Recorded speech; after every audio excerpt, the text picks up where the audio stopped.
Currency இது எல்லாமே எடுத்துக்க, இந்த அடக்குமுறை எல்லாமே எடுத்துக்கிட்டீங்கன்னா மக்களுடைய உழைப்பை சுரண்டது தான்.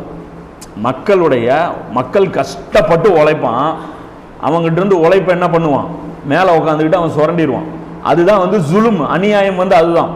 இப்போ ஃபிரௌன் என்ன பண்ணான், கஷ்டப்பட்டு பனி இஸ்ராயல்கள்ட்ட வேலை வாங்கினான், அடக்குமுறை செஞ்சு வேலை வாங்கிட்டே இருந்தான். சம்பளம் கொடுத்தானா, கொடுக்கல.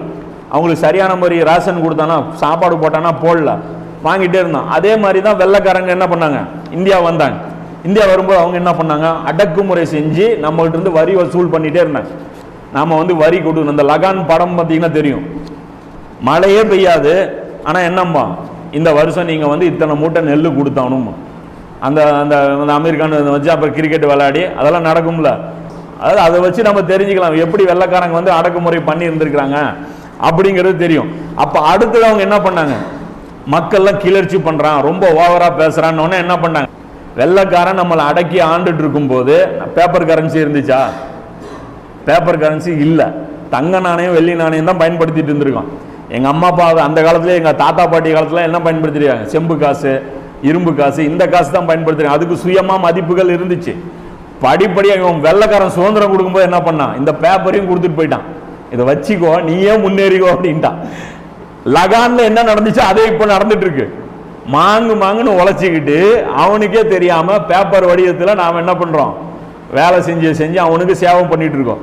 இப்போ அடுத்து என்ன பண்ணிட்டோம், இதுலயும் யோசிக்க ஆரம்பிச்சிட்டோம், நீ எங்களை ஏமாத்துற மாதிரி தெரியுத அப்படின்னு. இப்போ அடுத்த ஸ்டேஜ் என்னது, பேப்பரையும் எடுத்துக்கிட்டான்னு வச்சுக்கோங்க, ஏமாத்துனதும் தெரியாது, வந்ததும் தெரியாது, போனதும் தெரியாது. இப்போ இதில் அவங்களுக்கு வந்து பார்த்தீங்கன்னா நிறைய பிரச்சனை இருக்கு. உதாரணத்துக்கு இந்த ஷாஹீன்பாக் மேட்டர் எடுத்துங்க. இந்த ஷாஹீன்பாக் மேட்டர் எடுத்துங்க, என்ன ஆகி போச்சு, அரசாங்கம் ஒரு சட்டம் போட்டுச்சு. மக்களுக்கு என்னாச்சு, அதிருப்தி. மக்களுக்கு என்ன ஆச்சு, அதிருப்தி. நாங்களாம் ஒன்று சேர்ந்து போராடுறோம். சில பேர் சேர்ந்துட்டாங்க, ஒரு லட்சக்கணக்கில் கோடி கணக்கில் சேர்ந்துட்டாங்க. சேர்ந்து ஒரு இங்கே உயிரோடு ஒரு நம்ம ஊரில் கணக்கு எடுத்தீங்களா, ஒரு சின்ன ஊரில் எடுத்துங்க, 1000 பேர் உக்காண்டான். அந்த 1000 பேருக்கு என்ன வேணும், சாப்பாடு வேணுமா, அந்த 1000 பேர் உட்கார்றதுக்கு பந்தல் வேணுமா, அந்த 1000 பேருக்கு மைக் செட்டு, லைட்டு, லொட்டு லொசுக்கு. ஒரு நாளைக்கு பட்ஜெட் எவ்வளோ இருக்கும், ஒரு நாளைக்கு ஒரு 2 லட்சம் 1 லட்சம் இப்படி தேவைப்படும், 2 லட்சம் தேவைப்படும். இது பேப்பர் கரன்சியாக இருக்குங்காட்டி தான் இவன் பாக்கெட்லலாம் பணம் இருக்கு, 4 பேர் வந்து டொனேஷன் கொடுக்க முடியுது. புரியுதா, இது டிஜிட்டல் ஃபார்மேட்டில் போயிருச்சு. ஷாஹீன்பாக் பந்தல் போடுறதுக்கு என்ன வேணும், டிஜிட்டல் கரன்சி வேணும். எவன்லாம் முஸ்லீமோ அவன் டிஜிட்டல் கரன்சியெல்லாம் லாக்கு, எவன்லாம் முஸ்லீமோ அவன் டிஜிட்டல் கரன்சி லாக்கு. காசு கொடுக்கலன்னா பந்தல்காரன் பந்தல் போடுவானா, தண்ணிக்காரன் தண்ணி கேன் கொண்டாந்து வைப்பானா, தண்ணி இல்லைன்னா உங்கள் பொண்ணு பிள்ளைங்களாம் வந்து ரோட்டில் உட்காருமா, வெயிலில் நாம் உட்காருவோமா, போராடுவோமா, நம்ம கொடுக்குற பணக்காரனாக இருப்பானா, ஒரே நாள் அவன் பிச்சைக்காரனாக போயிடுவான். புரியுதா இல்லையா, ஏன் திருடுனா எது திருடுனா ஒன்றும் பண்ண முடியாது. நடுவில் ஒரு ஹேக்கர் போதும், கவர்மெண்ட் என்ன சொல்லுவோம், நாங்கள் எதுவும் பண்ணலைங்க. அவன் அக்கௌண்ட்டு சைபர் செல்லை வச்சு ஒருத்தன் ஹேக் பண்ணிடுவான். புரியுதுங்களா, ஐடி விங் இருக்குல்ல, ஆர்எஸ்எஸ் காரன் பிஜேபி காரன் விங் வச்சிருப்பான், அவங்ககிட்ட அந்த பேங்கோட மொத்த பாஸ்வேர்டு கொடுத்துருவான். முஸ்லீம் பேங்க் லாக் பண்ணி விட்டுருமா. புரியுதா, சோத்துக்கு சிங்கி. ஒரு முஸ்லீமும் நான் கூட பண்ண முடியாது, ஒரு முஸ்லீமும் ஹெல்ப் பண்ண. எவ்வளோ கொடூரமான உலகம் வரப்போகுதுன்னு பாருங்க. டிஜிட்டல் கரன்சி மட்டும் 2 கைகளாக நம்ம உலமாக்கள் ஏற்றுக்குவாங்க, ஒன்றும் பிரச்சனை இல்லைங்க. ஹலால் ஃபத்வா கொடுப்பாங்க, ஹலால் இது முற்றிலும் ஹலால் சொல்கிறேன். கண்ணு அவிஞ்சு போச்சு உங்களுக்கு, முற்றிலும் ஹலாலும்பாங்க. ஒரு நாளில் இந்த சமுதாயம் நடுத்தருக்கு வந்துடும், பிச்சை எடுத்துரும், மிருகத்தனமாக நடந்துக்குவான். மக்கள் பசியில் வாடுவாங்க, இவங்க இப்படியே உட்காந்துட்டு இருப்பாங்க. இவங்க உட்காந்து மனித குல நன்மைக்கு உலகம் ஹீட் ஆகுதுன்னு சொல்லி உட்காந்து மாநாடு நடத்திட்டு இருப்பான். வெளி ரோட்டில் பசியில் சுருண்டு இன்னைக்கு எடுத்துங்க, டெல்லியில் 500 கிலோமீட்டர் நடந்து போகிறான். மனித குலத்தை காப்பாற்றுறதுக்காக இவ்வளோ பெரிய நடவடிக்கை எடுத்துட்டாங்க கொரோனாவுக்கு.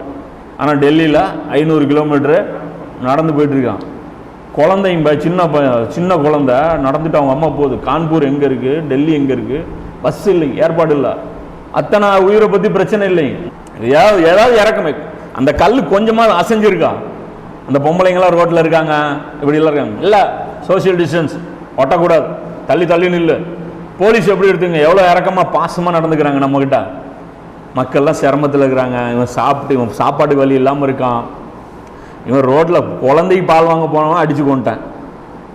எவ்வளோ பாசமாக நடந்துக்கிறான். இதுதான் தாபத்தில் வருது. எவனுக்குமே இங்கே இறக்கமே கிடையாது. எவனுக்குமே இங்கே கொஞ்சம் கூட இறக்கமே கிடையாது. காட்டு மிராண்டிகளாக மாறிடுவேன். அப்போ டிஜிட்டல் கரன்சி அத்தாரிட்டி மட்டும் இவங்க கையில் போச்சுன்னா அன்னியோட ஜனாசான்னு அர்த்தம். அது சொல்கிறாங்களே, ஈசா நபி வரும்போது இவங்க வரும்போது மஹதி அலைஹிஸ்ஸலாம் வரும்போது இந்த பூமி அநியாயத்தால் நிரம்பிருண்டு கொத்து கொத்தா நாம் பசியில் வாடிட்டு இருப்போம்.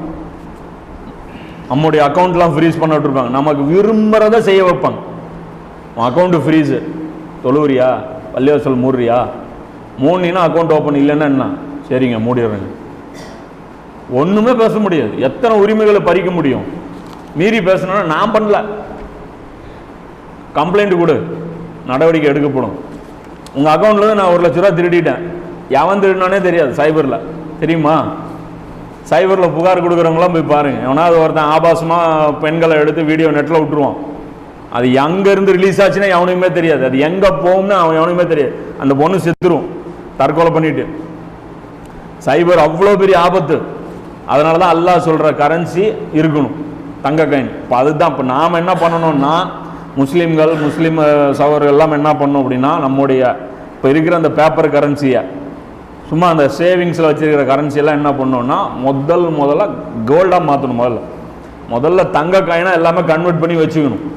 பேப்பர் கரன்சி இருக்கிறது எல்லாமே எவ்வளவு நமக்கு வியாபாரத்துக்கு தேவையோ, எது தவிர்க்கவே முடியாத ஒரு டிரான்சாக்ஷனுக்கு தேவையோ அந்த அளவு மட்டுமே வச்சுக்கணும். அதே மாதிரி சொத்துக்கள் இருந்தாலும் அதை கன்வெர்ட் பண்ணி வச்சுக்கிறது சிறந்தது. ஒரு லேண்ட் இருக்குது, இடம் இருக்குது அப்படின்றதுன்னு வச்சிங்களா, அந்த லேண்ட் இருந்தால் கூட அதை கூட விற்றுட்டு கோல்டாக மாற்றி வச்சுக்கணும். 5 வருஷம் 10 வருஷம் சிஸ்டம் நல்லா தெரியுது கண் கூட. மிஞ்சி போச்சுன்னா தாபத்துள்ளா இருந்து இன்னொரு 5-6 வருஷத்தில் டிக்ளேர் ஆயிருச்சுன்னா முடிஞ்சு போச்சு. டிஜிட்டல் கரன்சி என்னைக்கு வருதோ அன்றைக்கே நமக்கு சமாதின்னு அர்த்தம். நல்லவங்களுக்கு எல்லாருக்குமே அது சமாதி அப்படின்னு அர்த்தம். அதே மாதிரி பண மதிப்பு, அவன் வைக்கிறது தான் மதிப்பு. எது டிஜிட்டலில் நம்பர் வந்தது தெரியாது, நம்பர் போனதும் தெரியாது. மரம், கால்நடை, தங்கம், இது 3 மட்டும்தான் பயன் தரும். செடி கொடி 2 கொய்யாக்காய் வச்சுன்னா கொய்யாக்காய் பறித்து சாப்பிட்டுக்கலாம், மாங்காய் இருந்ததுன்னா மாங்காய் சாப்பிட்டுக்கலாம், கால்நடை ஆடு கோழி இந்த மாதிரியான இது இருந்ததுன்னா போதிக்கலாம், அவ்வளோதான். அப்போ மாற்று விஷயங்கள் எது இருந்தாலும் நம்ம என்ன ஆயிரும், மாற்று அதாவது என்ன சொல்கிறது, மாற்றமான விஷயங்கள் நம்ம எதை பேசினாலும் நம்மளை என்ன பண்ணிடுவாங்க, லாக் பண்ணிடுவாங்க, ஃப்ரீஸ் பண்ணி விட்டுருவாங்க, நம்மளை அடக்குமுறைக்குள்ளே கொண்டு வந்துடுவாங்க. அப்போ இந்த பிராணி வெளிப்படுறது இருக்கு இல்லையா, இது எப்போ நடக்கும்ங்கிறதும் சில ஹதீஸ்கள் இருக்கு. இந்த பிராணி எப்போ வெளிப்படும் அப்படின்னு பார்த்தீங்கன்னா, இது நுய்ம் பின் ஹம்மாதுடைய ஹதீஸில் 905வது ஹதீஸில் வருது. இது சரியான ஹதீஸ். ஹாக்கிம்ல இந்த ஹதீஸ் இருக்கு. ஹாக்கிம் நம்பர் நோட் பண்ண மாட்டான். சூரியன் மேற்கில் இருந்து உதிக்காத வரை மஹதி வரமாட்டார் அப்படின்னு சொல்லி ஒரு ஹதீஸ் இருக்கு. மஹதி வர்றதுக்கு முன்னாடி என்ன நடந்துருமா, சூரியன் மேற்கில் இருந்து உதிக்கிறது. அப்போ நான் அது சொன்னது மேட்ச் ஆகுது பாருங்க. இந்த மேற்கத்திய கலாச்சாரம் தான் இந்த சூரியன் மேற்கிலிருந்து உதிக்கிறதுங்கிறது. மக்கள் நன்மை ஏவி தீமை தடுப்பதை கைவிடும் போது பூமியிலிருந்து பிராணி வெளிப்படும். மக்கள் தாவா செய்கிறது விட்டுட்டோம்னா என்ன நடக்கும், பூமியிலிருந்து பிராணி வெளிப்பட்டுரும். அப்போ இந்த ஹதீஸ் பார்த்தீங்கன்னா ஹாக்கிம்ல 8493, நுய்ம் பின் ஹம்மாதுல 1387வது ஹதீஸாக இருக்கு. இப்போ இதில் என்ன புரிஞ்சுக்கணும்னு பார்த்தீங்கன்னா, இந்த நன்மை ஏவி தீமையை தடுக்கிறது கைவிடும் போதுன்னா நம்ம தான் தாவா செஞ்சுட்டு தானே இருக்கோம் அப்படின்னு நினைப்போம். தாவாங்கிறது இது கிடையாது. தாவா எந்த அளவுக்கு இருக்கணுமோ அந்த அளவுக்கு இருக்கணும். புரியுதா இல்லையா? தீமை 100 கிராம் இருக்குன்னா தாவா ஒரு 50 கிராமாவது இருக்கணும். 5 கிராம் தாவா இருந்தால் அது தாவா கிடையாது, ரொம்ப கம்மி, பலவீனமான தாவா நம்மளுது. ரொம்ப அவ்வளோ பெரிய இதில் ஒரு குட்டி குரல், கீச்சு குரல் தான் கேட்டுட்டு இருக்கு. உலகத்தில் ஏதோ ஒரு மூலையில் ஒரு 4-5 பேர் இம்ரான் ஹுசேன் மாதிரி, அப்போ இந்த மாதிரியான இகாமத்துதீன் பேசுகிற நல்ல சகோதரர்கள் இருக்காங்க இல்லையா, அந்த மாதிரி ஆட்கள் அங்கங்கே இருந்து சும்மா ஒரு குட்டியாக தான் தாவா நடக்குதே தவிர பெரிய லெவலில் ஒரு போராட்டம் இன்னைக்கு இல்லை. இன்னைக்கு கேம் ஒன் சைடாக போயிருச்சுல்ல. இன்னைக்கு சேலஞ்சுக்கு இன்னைக்கு இஸ்லாம் தீனா நிற்குதா?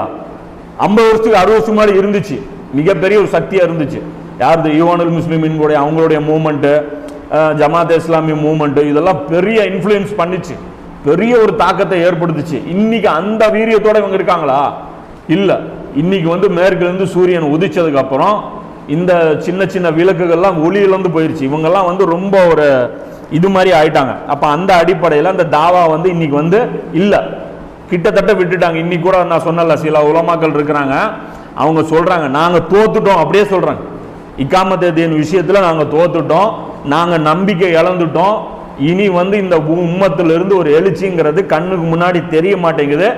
அதுக்குன்னு பாருங்க மஹதி வருவாங்க இப்படிலாம் கிடையாது, வரும். அடி உளுந்ததுக்கு அப்புறம் தான் எழுச்சி வரும். அடி உழுவாமலே எழுச்சிங்கிறது தான் வராதே தவிர அடி உளுந்ததுக்கு அப்புறம் ஒரு எழுச்சி வரும். கடைசி வெற்றி முஸ்லிம்களுக்கு தான் ஒரு மிகப்பெரிய எழுச்சி காத்துட்டு இருக்கு, அதுல மாற்று கருத்து இல்லை. ஆனா விலை கொடுக்காமல் எழுச்சி இல்லை, மிகப்பெரிய உயிர் பலி இந்த சமுதாயம் கொடுக்கும். மிகப்பெரிய அளவுல இழப்புகளை சந்திச்சதுக்கு அப்புறம் இது நடக்கும். அப்ப அந்த தான் வந்து இந்த இடத்துல அந்த தாவாவோட பொருத்திக்கணும். அதுல இன்னொரு ஹதீஸ் முஸ்லிம்ல என்னன்னு பாத்தீங்கன்னா, மறுமை நாளில் முதல் அடையாளம் சூரியன் மேற்கிலிருந்து உதிப்பதும் முற்பகல் நேரத்தில் பிராணியின் வெளிப்படுதலும் ஆகும். இதில் எது முதலில் வந்தாலும் மற்றது விரைவில் வந்துவிடும். இது நபி ஸல்லல்லாஹு அலைஹி வஸல்லம் அவங்க சொல்றாங்க. அப்புறம் ரெண்டு அடையாளமும் சேர்த்து சொல்றாங்க. சூரியன் மேற்கிலிருந்து உதிக்கிறதும் பிராணி வெளிப்படுறதும் ரெண்டும் அடுத்தடுத்து வரும். இதுல இது ஃபர்ஸ்டா அது ஃபர்ஸ்டாங்கிறது தான் பார்த்துட்டு இருக்குங்க அப்படின்னு சொல்லி நமக்கு சொல்றாங்க. அப்போ சூரியன் மேற்கிலிருந்து உதிச்சிருச்சு. ஏன்னா மஹதி அலைஹிஸ்ஸலாமுடைய அந்த ஹதீஸ் படின்னு சொல்றோம்ல, சூரியன் மேற்கிலிருந்து உதிச்சிருச்சு. அடுத்ததாகத்தான் தாபத்துல் அர்து வர வேண்டிய நேரம். இது எப்போ வரும்னு டைமும் சொல்லப்பட்டிருக்கு. இந்த முஸ்லீம்ல ஒரு ஹதீஸ் வரும், என்னன்னா முற்பகல் நேரத்தில், அதுல வருது இல்ல முற்பகல் நேரம். முற்பகல் நேரம்னா எது? இதுதான். இப்போ மணி என்ன 11 12 இந்த மாதிரியான ஒரு நேரம் தான் முற்பகல் நேரம். அப்ப அந்த முற்பகல் நேரத்தில் என்ன ஆகும்? சூரியன் வெளிப்படும். அப்ப இது என்னது? தாபத்துல் அர்து வெளிப்படும் சொல்றேன். அப்ப முற்பகல்லாம் எப்படி கணக்கு பார்க்கறது? எப்படி நான் என்ன நினைக்கிறேன் அப்படின்னு பாத்தீங்கன்னா, ஹதீஸ் வருது இல்லையா, நபி ஸல்லல்லாஹு அலைஹி வஸல்லம் சொல்றாங்களே, எனது சமுதாயத்துக்கு வந்து அல்லாஹ் வந்து அரை நாள் அவகாசத்தை வந்து நான் எக்ஸ்ட்ரா கேட்பேன், அது எனக்கு கொடுப்பான் அல்லாஹ் அப்படின்னு சொல்லிட்டு, என் சமுதாயத்திற்கு எனது இறைவன் அரை நாள் அவகாசத்தை நீட்டித்து தருவான் என்று நான் ஆதரவு வைக்கிறேன். அரை நாள் என்றது எது அப்படின்னு கேட்கறாங்க. 500 வருடம் அப்படின்னு சொல்லி நபி ஸல்லல்லாஹு அலைஹி வஸல்லம் சொல்றாங்க. அப்ப நபி ஸல்லல்லாஹு அலைஹி வஸல்லம் அவர்கள் போய் ஒரு நாள் முடிஞ்சது, இப்போ 2வது நாள்ல நடந்துட்டு இருக்கு. 2வது நாள் எவ்வளவு நமக்கு டைம் சமுதாயத்துக்கு? அரை நாள் தான். அப்போ ஒரு நாள்ல பாதி எடுத்தீங்கன்னா என்னது? பகல் நேரமா முற்பகல் நேரமா? அப்போ நமக்கு இந்த அந்த நேரத்தில் தான் நம்ம வாழ்ந்துட்டு இருக்கிறோம். புரியுதா? அல்லாஹ்வுடைய கணக்குல ஒரு நாளுங்கிறது 1000 வருடம். அப்போ ஒரு நாள் முடிஞ்சிருச்சு 1000. இப்போ 1440. இப்போ முற்பகல் நேரத்தில் டிராவல் பண்ணிட்டு இருக்கிறோமா? இப்போ இந்த நேரத்தில் தான் தாபத்துல் அர்து ரைஸ் ஆகுங்கிறது புரியுதா இல்லையா? இப்போ இதை வச்சு பார்க்கும்போது 1.5 நாளுங்கும் போது, ஒரு நாளுங்கும் போது பாதி நாள் தானே இப்போ கடந்துட்டு இருக்கோம். பாதி நாள் முழுமை ஆயிடுச்சுன்னா நம்ம தவணை ஓவர். தவணை முடிஞ்சா எது சில பேர் நினைச்சுக்கிறாங்க, அது எப்படி 1500 வருஷத்துல மறுமை வரும்? இது தவணை மறுமையை குறிக்காது, சமுதாயம் அழிக்கப்படுறத குறிக்கும். அதுக்கப்புறம் வேலையை நம்மகிட்ட இருந்து பிடுங்கிடுவான், பிடுங்கி அடி பின்னி எடுத்துருவோம். வேலை செஞ்சுட்டு இருக்கும்போது நம்மளை அடிக்க மாட்டான் எப்பயுமே. அதுதான் அல்லாஹ்வுடைய உசூல். நல்லா முடிக்கவே இல்லை, அதுக்குள்ள நீ அடிக்கிறியம்மா, நீ முக்கு பாவா, நீ எவ்வளோ நாள் முக்கிறன்னு நானும் பார்க்குறேன், நீ எவ்வளோ நாள் முக்கிறன்னு நானும் பார்க்குறேன் அப்படிங்கிறத அல்லாஹ் கொடுக்குற டைம். அது எவ்வளோ நாள் டைம் கொடுப்பான்? அது ஃபுல்லாக விட்டுட்டே இருக்க மாட்டான். 1500 வருஷம். அதுக்குள்ள நீ ரசூலுல்லாஹ்வுடைய மிஷனை கம்ப்ளீட் பண்ணணும். பண்ணலைன்னா அடி சடீர்னு விழுவும். ஈசா நபி வந்து முழு குலாஃபத்தை கொண்டு வருவாங்கன்னு ஹதீஸ் இருக்கா? ஈசா நபின்னா நம்ம உம்மத்தா? அப்போ 1500 வருஷத்துக்கு அப்புறம் சுளுக்கு போட்டதுக்கு அப்புறம் அவரு தானே வந்து வேலை செய்ய போறாரு. முழு உலகமும் வந்து அல்லாஹ்வுடைய தீன் யார் கொண்டு போய் சேர்த்த போறாங்க? ஈசா நபிக்கு முன்னாடி நாம வேலை செஞ்சா நாம நல்லவங்க. ஈசா நபி வந்ததுக்கு அப்புறம் வேலை செஞ்சோம்னா அடி செருப்படி வாங்கிட்டு அவங்க கிட்ட நாம ஹெல்ப்பர் வேலைக்கு போக போறோம்னு அர்த்தம். ஈசா நபி லீட் பண்ணா ஈசா நபி தலைமையில் தானே ஆட்சி நடக்கும். இந்த உம்மத்துக்கு வந்து இது கிடையாது, அது ஒரு தனி கூட்டணின்னு வைங்க. அப்ப அந்த அடிப்படையில் எடுத்தீங்கன்னா இப்போ முற்பகல் நேரம் வந்து நாம என்ன ஆயிட்டோம்? நெருங்கிட்டோம். சூரியன் மேற்கிலிருந்து உதிச்ச அந்த நிகழ்வும் வந்து நடந்துருச்சு. இது எப்போ சூரியன் மேற்கிலிருந்து உதிச்சது எக்ஸாக்டா எடுக்கணும்னு பாத்தீங்கன்னா 1995 இந்த நியூ வேர்ல்ட் ஆர்டர் வந்து லான்ச் பண்ணான் புஷ்.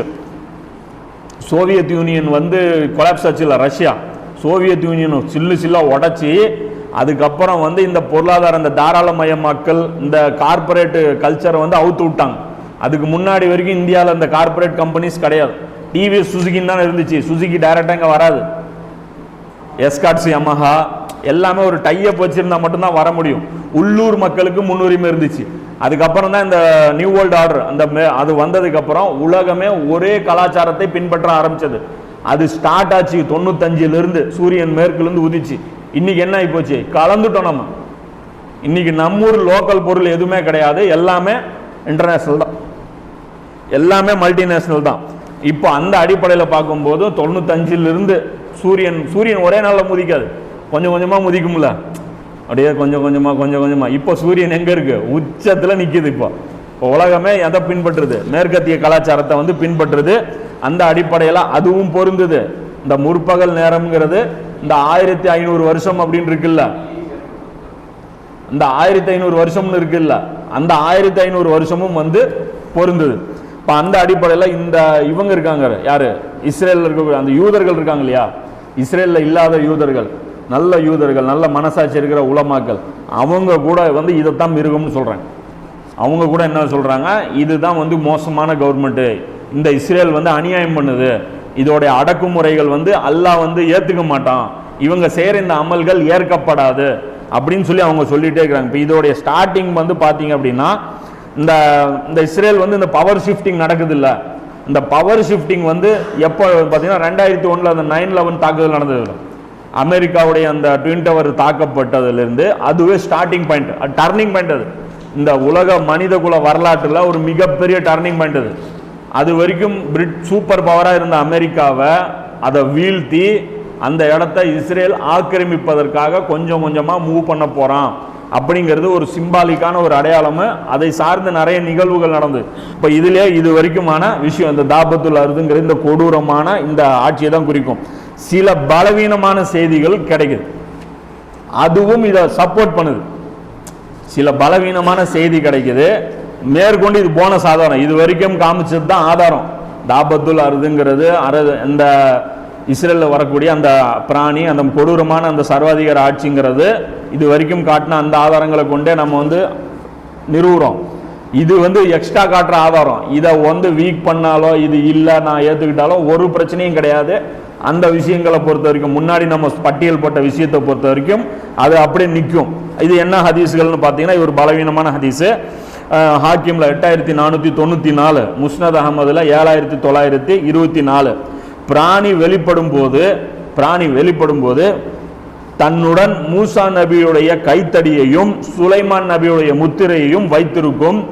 காஃபிர்களின் மூக்கில் அடையாளம் போடும், மூமின்களுடைய மூக்கில் கைத்தடி மூலம் பிரகாசிக்க செய்யும். ஒரு உணவு மேசையில் மக்கள் அமரும் போது மக்கள் அடையாளம் கண்டுகொள்வார்கள். மூமின்களை பார்த்து மூமின்களே அப்படின்னு சொல்லி கூப்பிடுவாங்க, காஃபிர்களை பார்த்து காஃபிர்களேன்னு கூப்பிடுவாங்க அப்படின்னு சொல்லி சொல்லுவாங்க. அப்போ இவங்க வந்தாங்கன்னா ரெண்டா பிரிஞ்சுவாங்க, மக்கள் மூமின்களையும் காஃபிர்களையும் தெளிவாக சொல்லுவாங்க அப்படின்னு சொல்லி சொல்றாங்க. அப்போ மூசா நபியுடைய கைத்தடியும் இது வச்சிருக்கும். மூசா நபியுடைய கைத்தடியும் இந்த பிராணிகிட்டு இருக்கும், சுலைமான் நபியுடைய முத்திரையும் அந்த பிராணிகிட்டு இருக்கும் அப்படின்னு சொல்லி சொல்றாங்க. அப்போ இந்த ரெண்டு பொருள் வந்து இந்த பிராணி வச்சிருக்குன்னு சொல்றாங்க இல்லையா, அந்த பொருளை பொறுத்த வரைக்கும் பார்த்தீங்கன்னா சில தகவல் வந்து கிடைக்குது. இந்த மூசா நபியுடைய கைத்தடியும் இந்த பிராணியுடைய இந்த இதுவும் பார்த்தீங்கன்னா இது என்னன்னு பார்த்தீங்கன்னா, இது வந்து இந்த தாபூத்துன்னு சொல்லிட்டு அல்லாஹ் வந்து கொடுத்துருந்தான் தெரியுமா, பனி இஸ்ராயல்கள் கிட்ட ஒரு பெட்டி ஒன்று இருந்தது. அது பக்ரால பார்த்தீங்கன்னா 2வது அத்தியாயத்தில் 248வது வசனத்தில் வரும், உங்களுக்கு ஒரு தாபூத் பேழை திரும்ப கிடைத்து விடுவதாகும். ஜாலுத்தா எல்லாம் நியமிச்சிருவான். அந்த பனி இஸ்ராயல்கள் வந்து கேட்பாங்க, இவங்களை வந்து எதுக்காக நியமிச்சங்கும்போது அது ஒரு அடையாளத்தை வந்து மலக்குகள் சுமந்து கொண்டாந்து கொடுப்பாங்க, ஒரு பெட்டி அது அப்படின்னு சொல்லி சொல்லுவான். அதில் என்ன இருந்ததுன்னு பார்த்தீங்கன்னா, அது சொல்லும் என்ன சொல்றான், திரும்ப கிடைக்குங்கிறான். திரும்ப கிடைக்குன்னு என்ன அர்த்தம்? ஏற்கனவே அவங்க கிட்ட அது இருந்த பொருள் நடுவில் காணாம போச்சு, மறுபடியும் உங்க கைக்கு கிடைக்க வைப்பேன், அதுதான் ஜாலுத்து வந்து நான் தான் நியமனம் பண்ணங்கிறதுக்கு அடையாளம் அப்படின்னு சொல்லி அல்லாஹ் சொல்றான். அதில் உங்கள் இறைவனிடமிருந்து வழங்கப்பட்ட மன அமைதிக்கான பொருள்களும் மூசாவுடைய குடும்பத்தினர் மற்றும் ஹாரூனுடைய குடும்பத்தினர் விட்டு சென்ற சிறப்பு பொருள்களும் அதில் இருக்கும், அதை வானவர்கள் சுமர்ந்து நிற்கின்றார்கள் அப்படின்னு சொல்லி அல்லாஹ் சொல்றான். இது 2வது அத்தியாயத்தில் 248வது வசனத்தில் அல்லாஹ் சொல்றான். அப்ப இந்த கைத்தடி இதெல்லாம் இருக்குல்ல, அந்த பெட்டிக்குள்ள இருந்துச்சு. இன்னைக்கு அது 3ஆம் கோயில் அவங்க கட்டுறாங்க இல்லையா, 3ஆம் கோயில் இவங்க கட்டுறேன்னு சொல்லிட்டு இருக்காங்களே யூதர்கள். அப்ப கோயிலுக்குள்ள என்ன இருக்கும்? நம்மள மாதிரி பள்ளிவாசல்லாம் கிடையாது. அது வந்து ஒரு பல கட்டம் கொண்டது. பொதுமக்களுக்குன்னு ஒரு இடம், அதுக்கப்புறம் ஒரு சர்க்கிள் இருக்கும், அதுக்கப்புறம் பனி இஸ்ராயல்களுக்கு ஒரு இடம், அதுக்கு அடுத்து ஒரு சர்க்கிள் இருக்கும், பிரதான ஆசாரியர்கள் என்னமோ வச்சிருக்காங்க, கடைசியா கர்ப்ப கிரகம்னு ஒன்று வச்சிருக்கிறாங்க, கருவறைன்ட்டு. மீனிங் மேட்ச் ஆகுதா? நம்மால் இங்க கருவறை வச்சிருக்கான் பாத்தியா? இப்போ இவங்களுக்கு அவங்களுக்கு என்னமோ தொடர்பு இருக்கு. அப்ப கருவறைன்னு வச்சிருக்கிறான், அதுக்குள்ள எல்லாரும் போக முடியாது, ஒரு குறிப்பிட்ட ஜாதி மட்டும்தான் அவங்களே போக முடியும், அதுவும் அல்லாஹ் அனுபவிச்சது தான் அது. அப்ப அந்த இது வந்து போக முடியும். அந்த கருவறைக்குள்ள என்ன இருக்கும்? சிலை இருக்குமா? அல்லாவுக்கு மூசா நபிக்கு சிலை வச்சிருப்பாங்களா? இந்த பெட்டி இருக்கும்.